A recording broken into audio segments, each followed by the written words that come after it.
Welcome back to Ramya story world. ఒక చిన్న ఊరిలో పేద కుటుంబంలో ఓ తెలివైన అమ్మాయి ఉండేది. ఆమెకి చదువు అంటే ప్రాణం.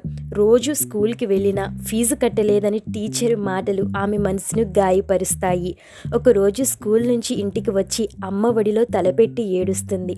నాన్న లేరు కదమ్మా, నా చదువు ఇక్కడితో ఆగిపోతుందా అని అడుగుతుంది. అమ్మ కళ్ళల్లో నీళ్లు తిరిగిన ముఖంలో ధైర్యం చూపించి చెప్తుంది, తల్లి, చదువు ఎప్పుడూ ఆగదు. అమ్మ మీద నమ్మకం ఉన్నంత వరకు నీ కలలు బ్రతికే ఉంటాయి. ఆ రాత్రి అమ్మ నిద్రపోలేదు. తన పెళ్లి రోజు వేసుకున్న ఏకైక బంగారపు గొలుసును చూస్తూ ఓ నిర్ణయం తీసుకుంది. మరుసటి రోజు ఆ గొలుసు అమ్మి ఫీజు కట్టి అమ్మాయిని స్కూల్కి పంపిస్తుంది.